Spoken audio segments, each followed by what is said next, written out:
কিন্তু এই নামটার সংস্কার করেছেন যিনি, তিনি আজকে নাই, তিনি চলে গেছেন। আল্লাহ তুমি তার কবরটাকে জান্নাতের টুকরা বানায় দাও। জোরে বলি আল্লাহুম্মা আমিন। এক সময় এই দেশে ওয়াজ হতো, ম্যাক্সিমাম মাহফিলগুলোতে তেমন মানে কোরআন এবং হাদিসের যে সরাসরি যে আলোচনাটা, এই রূপটা ছিল না। এটাকে রূপ দিয়েছিলেন সেই মহান মাগফুর মারহুম এদেশের অগণন মানুষের কলিজার টুকরা, এবং তার মধ্য দিয়েই এই মাহফিলগুলোর নাম ওই সমস্ত নাম থেকে রূপান্তর হয়েছে তাফসীরুল কোরআন মাহফিল। তিনি মুজাদ্দিদ ছিলেন নিঃসন্দেহে। তিনি সংস্কারে তার যে ভূমিকা, দিন প্রচারের যে ভূমিকা, দাওয়াতের অঙ্গনে তার যে অবদান, তিনি শুধু এই দেশের নয়, তিনি গোটা বিশ্ব মুসলিম উম্মার এক মূল্যবান সম্পদ। আলহামদুলিল্লাহ, আমরা এমন সন্তানকে, আমরা এমন আল্লাহর গোলামকে আমরা এই জমিনে পেয়েছিলাম। সম্মানিত ভাইয়েরা, সম্মানিত বন্ধুগণ,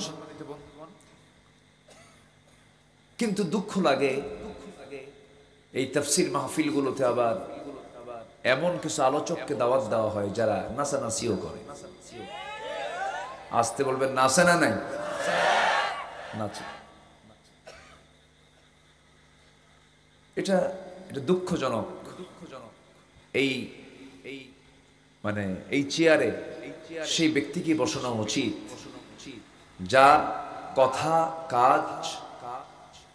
যার কথা এবং কাজ কোরআনের সাথে মিল পাওয়া যায়।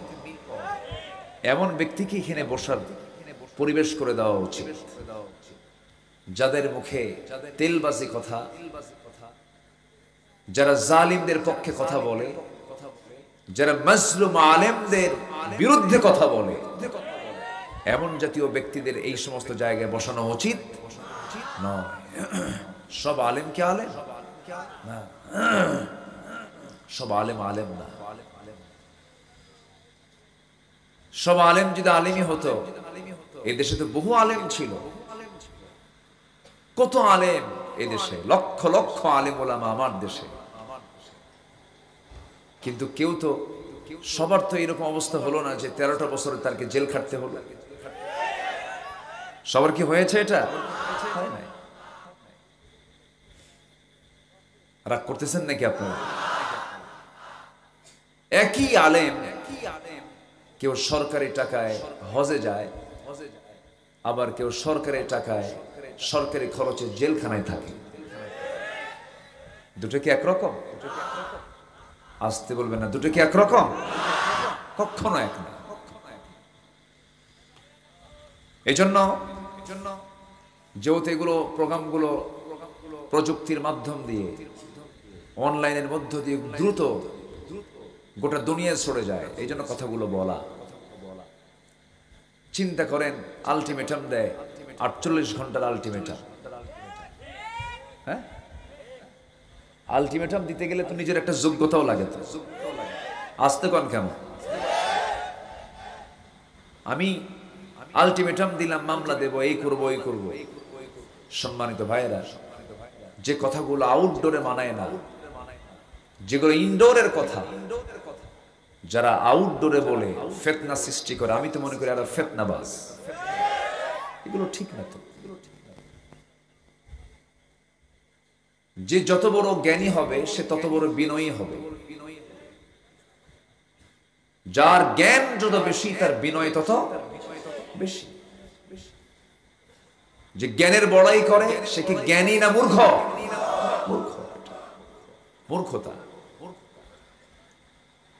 আল্লাহ আদম সন্তানকে সম্মান দিয়েছেন, আমরা সম্মান দিতে শিখি। দোষ তো হবেই, দোষ ধরার জায়গা আছে না নাই? আছে। সম্মানিত ভাইয়েরা, অনেক কথা আছে, আস্তে আস্তে করে বলি। আমাকে সময় দিচ্ছেন তো ইনশাআল্লাহ?